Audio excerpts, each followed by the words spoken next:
Welcome back to the channel. Welcome new subscribers. I see we've come pretty far there from where I was when I put my last video out. Eh? Not too shabby. Would like to add some bass to their system.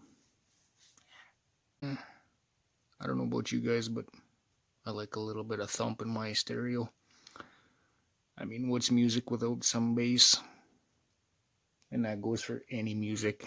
I mean, what's Stompin' Tom Connors sound like without bass? Whole different aspect to the song. Anyway, you're gonna need, well, a used or new or whatever you got. Mine's used. Tell by the dust. Came with my old car, actually. You're gonna need that. You're gonna want a suitable power wire. A little overkill, yeah, probably. You're gonna want a suitable ground wire. You're gonna want some thin speaker wire. I'll explain why in a second. And you're gonna want your choice of amplifier. And if you want to know how you got a good one or a cheap one,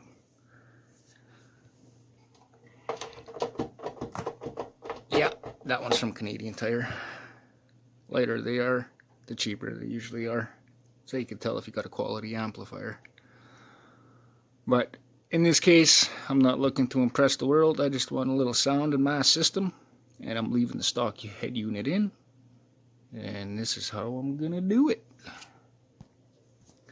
Alright, now 3 ways to do it. You can find yourself one of these little units, which is a line converter, and you go from your speaker wires from the rear speakers on your stereo, and you put them into there, positive to positive, negative to negative, right and left, obviously. If your left speaker on the left, right on the right, pretty basic. Center one there is a ground. You just ground that out to your body somewhere or to wherever you're going to mount this, right under the screw for the mounting tab. And ground it out, and then you connect your RCAs right to your amp connected. And that's if you want to keep your stock stereo system, stock CD players, factory deck. It's one way to do it. Okay. Hold on a second. Alright, second way to do it. This is where the thin speaker wire comes in. Again, you're going to want to do the same thing as you did with that little line converter, except you're not going to be using that. You take your speaker wire, your thin wire. The reason why it's thin is because you're just using it for a line out. But you connect your 2 pieces of speaker wire, appropriate length. Make sure everything you got it placed where you want it in the vehicle. In this case, I'm just making a little unit that can pull in and out. But anyway, you take these wires and you attach them to your line out wires or line in wires right here. Now there's 2 or 4 channels because it's a 4-channel amplifier, 520 watts by 4. And I'm only going to use 2 channels, and these are the 2 channels that they say to use if you're just going to use 2. So these ones are really irrelevant right now. But anyway, you take your 2 strands of wire, one for the left, one for the right, equal length, the right length, whatever, and you wire it in right here, positive, positive, negative to negative. You got 1 wire connected right there. Take your other wire and you connect it to your other positive, positive, negative, negative. Now this will go to your left speaker, and this will go to your right speaker. Now effectively, this is basically a line-in converter built right into the amplifier. So you don't need RCA cables, you don't need that little line converter box.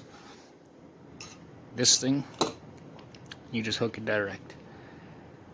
Now if you're going to run 4 channels, say you want to run the 4 channels on your stereo, you connect all 4 speakers.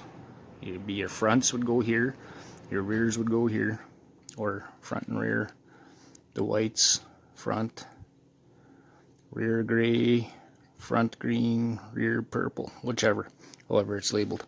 Anyway, if you don't have this little attachment on your amplifier to connect your speaker wires to, and you don't want to buy one of those, there's another way to do it.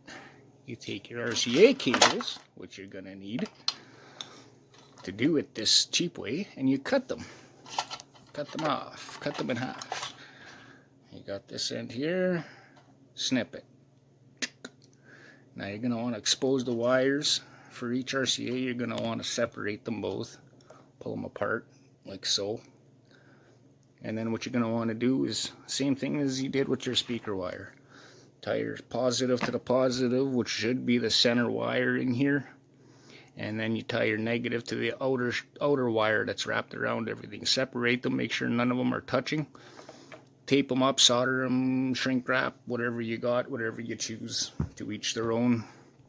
But you hook that up to your left speaker, and you hook that one up to your right speaker, and then you can run her straight into here.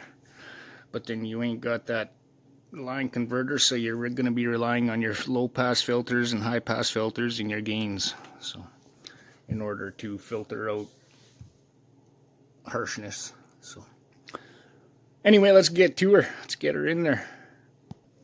Oh, I'm going to be going with this system right there, because it's there, it's handy, and once I have everything else wired in, I ain't got to worry about it. Simple disconnection, reconnect it if I need it. I just unplug this little harness.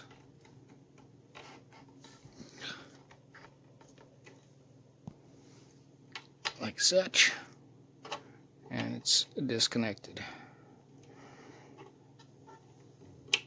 Plug it back in, amps back in service, hook up my positive, negative, and remote line. Oh, that's my remote wire. And that'll go to a switched power source in your dash to your fuse box. Right, I guess I could show you guys the old process of running wires and stuff, but I'll just run it down for you. You got a spade connector trimmed up to fit in an ignition area that is key controlled so that it doesn't drain power. And my main power wire going to the battery to the positive side with an inline fuse, all tucked away. As for running the wires, there's a little e-brake membrane down there, and it's about 4 inches tall by 2 inches wide. And I went and had a look inside to make sure I wasn't poking through anything that you shouldn't, and I took a little pin prick and made a little hole there, stuck the wire through and brought it through to the other side. Anyway, you can see the membrane back there. All the wires are run and tucked. I just got to finish taping them up. I pulled all my kick panels off all the way through. Everything is run under my kick panels, so you can't even see it from here. No way, no how, unless you're under the dash. Anyway, ran them all around to the back, to right there, so that I can just move it around freely. If I want to put it on the passenger side, I can put it on the passenger side. If I want it on the driver's side, I can put it on the driver's side. If I want to sit it on the little front seat, I can put it in the front seat. But anyway, the whole point of this is to make it easily removable. And the whole point of hooking it up to a factory deck is, well, nobody ever wants to steal a factory deck, so why not? You'll never know. Sleeper stereo.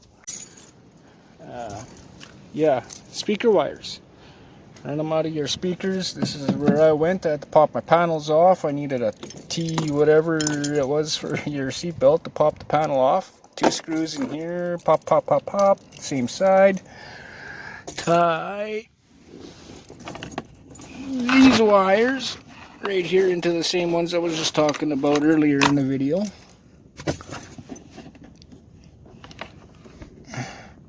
Right back here. And when I pull my amp and sub out of here, all these wires tuck in behind this little cup holder / jack hiding thing, and you wouldn't even know that this thing was amp and subs ready. But like I said, I can move this sub around wherever I want it, just in case I gotta haul water and stuff. And that's about the gist of her. So we should see if she sounds all right. It's gonna be hard for you guys to tell on camera, but let's try it out.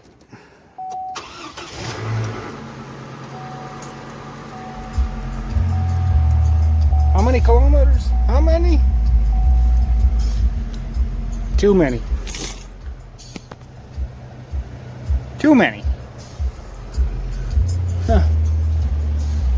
If you hear any distortions, it's going to be from a crack right here. I can fix that. But let's see what happens here. See our volume controls.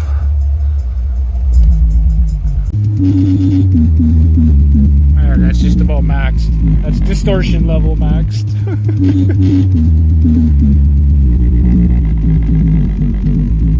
Man, if you want to be followed around town, this is how you do it. Stalkers will never lose you.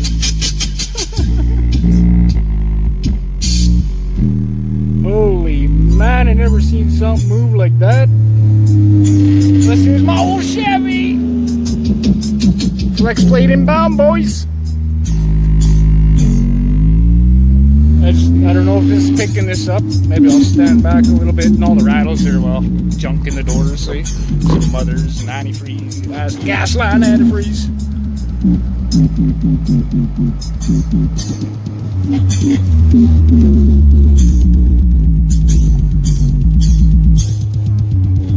Try another one here. Let's see. Oh, here we go. Shut the fuck up!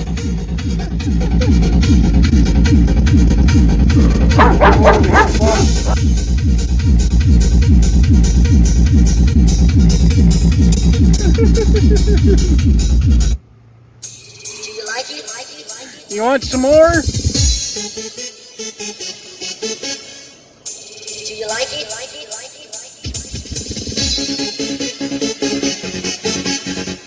That's Daisy Dukes! Man! Do you like it?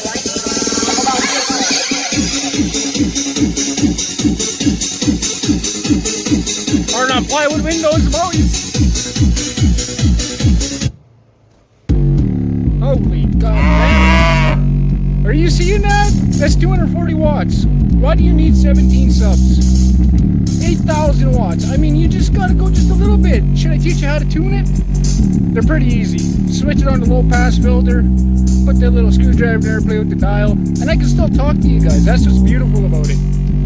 Your ears aren't bleeding, your back's vibrating. Holy man, this is... I can't believe I fixed this sub actually. It never used to work. Look at this thing throw.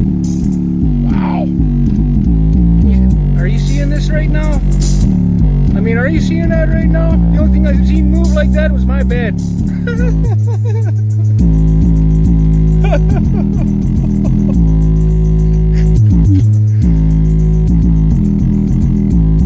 Kind of a perfectionist. Let's try another song here before I get copyrighted. I don't know, can you copyright that? Holy Jesus Murphy, man. Wow.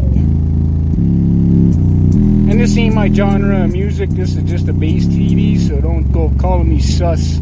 Ask your mom if I'm sus. She'll tell you. I'll give you another brother.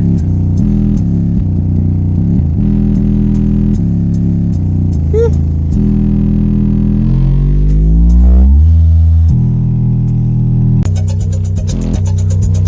Okay, one last time.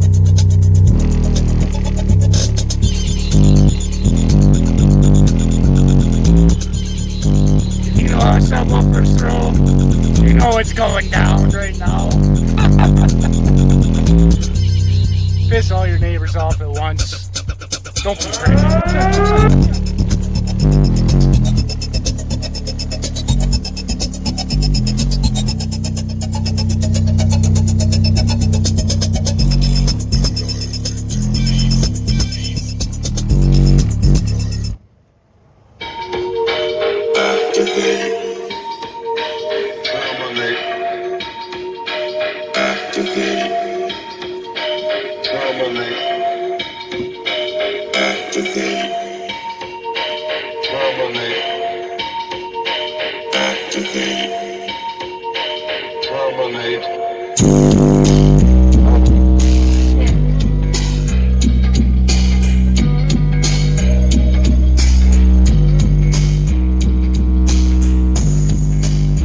That counter stabilization works really well. Look at that thing, man.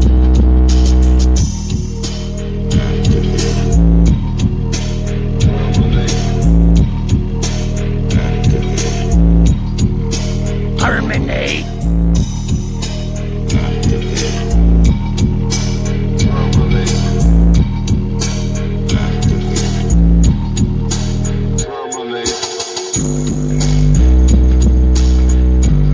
Man, I can even tune stereos. It's too easy.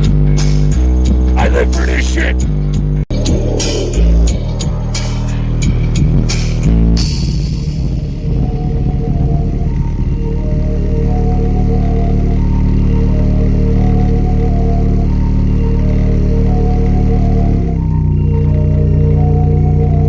And that's the stock deck, you guys. That's the stock fucking deck. One sub, 240 watts. Have a nice day.